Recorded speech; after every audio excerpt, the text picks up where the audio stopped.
तर तुम्ही आज काय कलेक्टर साहेबांना काय निवेदन दिलं होतं, काय तक्रार केली होती? सर, मी घरकुल घोटाळ्यासंदर्भात CO साहेब, BDO साहेब यांना खूपच वेळेस तक्रार देऊनही पाहिजे तसा अहवाल त्यांनी दिलेला नाही.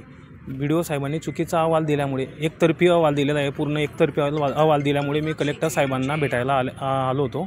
कलेक्टर साहेबांची भेट घेऊन आता त्यांना पूर्ण माहिती सांगेल प्रकरणाची आणि मग त्यांच्याकडनं काय हे होतं ते आपल्याला समजेल. आता घरकुल घोटाळ्याचं मॅटर आहे सर हे.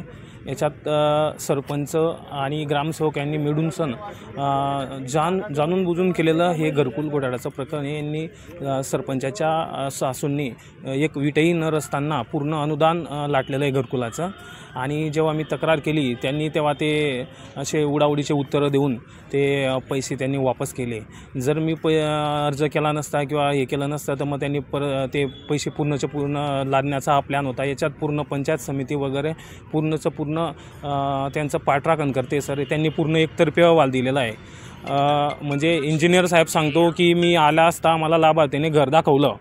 मग जर लाभार्थीने घर दाखवलं तर ते योग्य असलं की नसतं हा प्रकार जाणणं खूप महत्त्वाचं आहे. म्हणजे लाभार्थ्याने जाणून बुजून सरपंचाच्या घराचा मेंबर असल्यामुळे पूर्णचं पूर्ण प्रकरण लादल्याचा प्रकार केलेला आहे.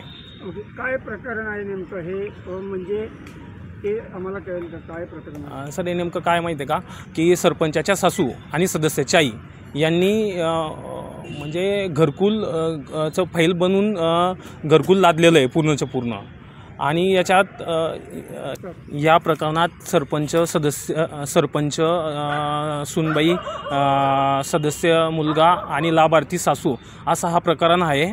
याच्यात त्यांनी विभक्त दाखवून पूर्ण घरकुलाचं हे लादण्याचा प्रकार केलेला आहे. पण वस्तुस्थितीमध्ये त्याच्यात ते विभक्त राहत नाही. त्यांनी शासनाची पूर्ण दिशाभूल केलेली आहे. आता ते सांगतात सर की आम्हाला माहिती नाही, आम्हाला माहिती पण होतं नाही बुवा की आमचे पैसे आलेले ते बघा. याच्यात लाभार्थी स्वतः डायरेक्ट स्पॉटच्या ठिकाणी उभे आहेत आणि यांचं हे स्वतःचं घर नाही, दुसऱ्यांच्या घराच्या ठिकाणी फोटो काढून यांनी हे केलेलं आहे सर पूर्ण. आणि चुकीचे पद्धतीने केलेले आहेत सर पूर्ण. आणि यांच्या पूर्ण पंचायत समिती पाठराखण करते सर. पूर्ण एकतर्फी अहवाल दिलेला आहे, पूर्ण एकतर्फी. आणि जेव्हा ते चौकशीला आले सर, मी वारंवार पाठराखण करून जेव्हा चौकशीला आले त्यांनी कुठे न जातात ग्रामपंचायतमध्ये बनवून तोंडी स्वरूपात चौकशी करून घेतली. ऑन द स्पॉटला गेले नाही, काही नाही. मी विचारपूस केली असता ठीक आहे झालं एवढ्या पद्धतीने असं सांगून ते मोकळे होऊन गेले सर.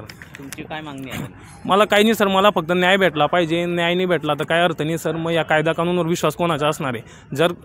जर एखादी प्रकरण मी दाखवतोय, मी जर 4 महिन्यापासून फिरतोय त्या प्रकरणाचं एवढं प्रूफ तुम्हाला दाखवतोय आणि तरी त्याचा जर न्याय भेटत नसेल तर मग या कायद्यावर कोण विश्वास ठेवणार आहे? म्हणजे उद्या उठून मी स्वतः ठेवणार नाही तर मग लोकांचे काय? त्या ग्रामपंचायत सदस्य जे आहेत त्यांचं काय नाव आहे? त्यांचं सदस्यांचं नाव कैलास पांडुरंग पाटील आहे आणि सरपंचाचं नाव आशाबाई कैलास पाटील आहेत. यांनी म्हणजे मिळून केलेला प्लॅन आहे. त्यांचं काय नाव? त्यांचे सासू आहेत, त्यांचं ते जिजाबाई पांडुरंग पाटील असं नाव आहे त्यांचं. ओके. आणि तुम्ही तक्रारदार आहात याच्यात, तुमचं काय नाव आहे? माझं नाव विनोद नामदेव पवार असं नाव आहे. मी गेल्या 4 महिन्यापासून या प्रकरणाचे पाठराखण करतोय. BDO साहेब त्यांना पूर्ण पाठीशी घातले. माझ्याकडे व्हिडिओ क्लिप आहेत सर. कुठल्या गावात आहे प्रकरण? हे चिंचपुरा पोस्ट पिंपरी तालुका धरणगाव इथलं प्रकरण आहे. आता बघा सर, मी BDO साहेबांना भेटायला गेलो असतो.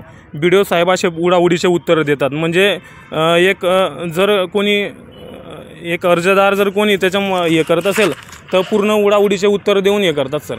मी मागे चालायचो आणि ते पुढे चालायचे सर.